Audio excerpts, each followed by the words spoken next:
da AMBRA. Depois de ter visto a base de cálculo e a alíquota do IPTU, vamos focar nesses elementos do ITR, né, o Imposto Territorial Rural. Né? Esses impostos estão próximos um do outro. A base de cálculo é o que a gente chama de valor fundiário do imóvel. É o valor fundiário do imóvel que vai ser a base de cálculo do ITR. Só que a gente chega nesse valor através de dois outros elementos. O valor da terra nua e a área tributável.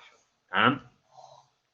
Segundo a legislação, o valor da terra nua é o valor de mercado da terra. Ou seja, qual é o valor de mercado daquela terra, excluídos o valor de construções, instalações e benfeitorias, culturas permanentes e temporárias, pastagens cultivadas e melhoradas, florestas plantadas. Ou seja, você nota que o valor da terra nua é um conjunto de exclusões que visa realmente chegar no valor da terra sem nenhum tipo de tratamento. Tá? A terra pura e simplesmente, por isso é chamada valor de terra nua. Então excluo todos os elementos que eu acrescentei à terra. Tá? Aí eu tenho aquela terra sem os elementos.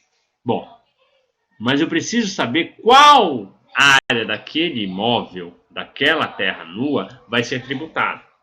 Então, eu pego aquela área toda do imóvel, excluindo todas aquelas construções, e vou também excluir a área de preservação permanente e reserva legal, né, aquelas áreas que a legislação obriga a pessoa a manter, áreas de interesse ecológico para a produção dos ecossistemas assim declarados mediante ato do órgão competente, federal ou estadual, que amplia ou amplia as restrições de uso previstos nas linhas anteriores, áreas comprovadamente imprestáveis para qualquer exploração agrícola, pecuária, granjeira, aquícola ou florestal declarados pelo interesse ecológico mediante ato do órgão competente federal ou estadual. Notem que só nessas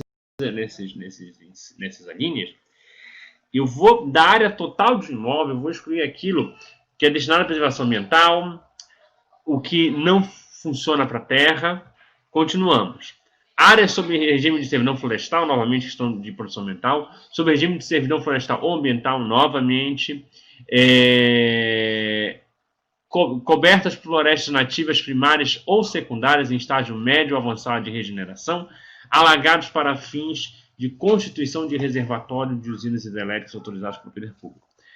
Note que o grosso das áreas excluídas da chamada área tributável são áreas destinadas à preservação ambiental.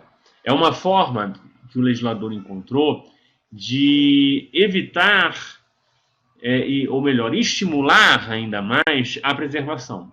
Claro que essas são áreas muitas vezes obrigatórias e que a lei exige, mas aí você cria um estímulo a mais para essa manutenção.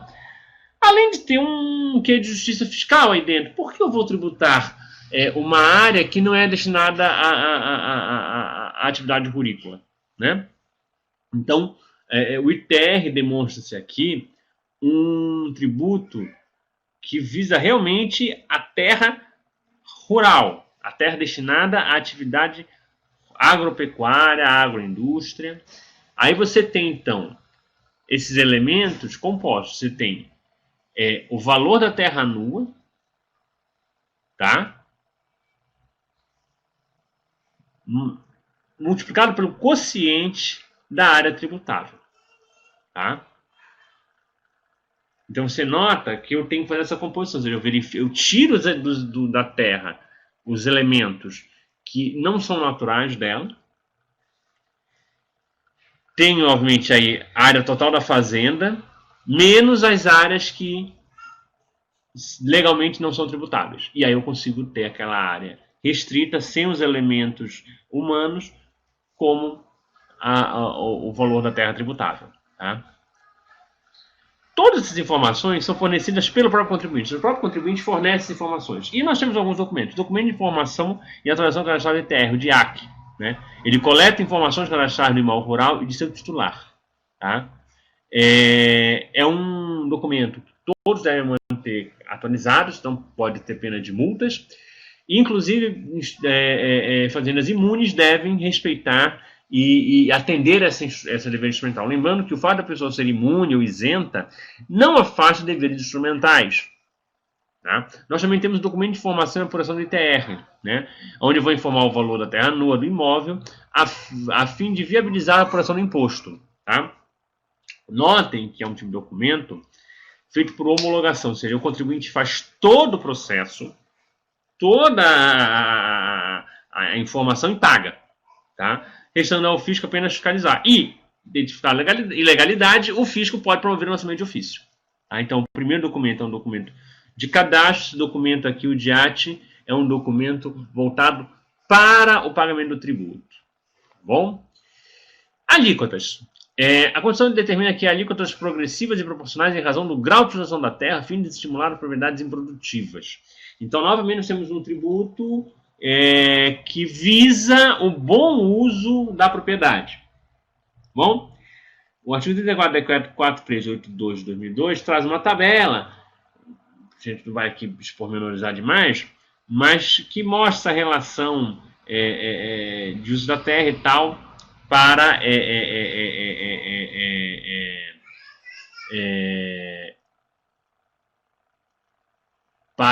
nós.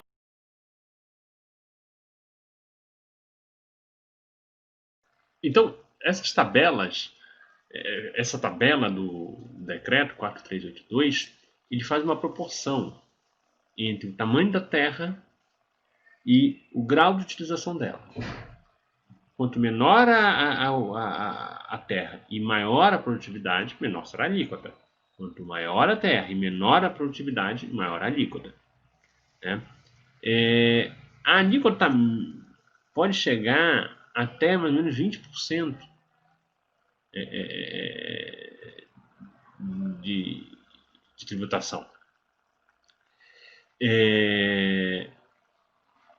Há uma previsão, a emenda constitucional 42, ela não é inconstitucional no caso, porque ela não criou a progressividade. Ela só fez algum desmembramento no texto da Constituição, reconhecendo, reforçando a progressividade do tributo que já estava previsto antes e algumas outras questões relacionadas a convênios. Então não houve uma mudança efetiva, né?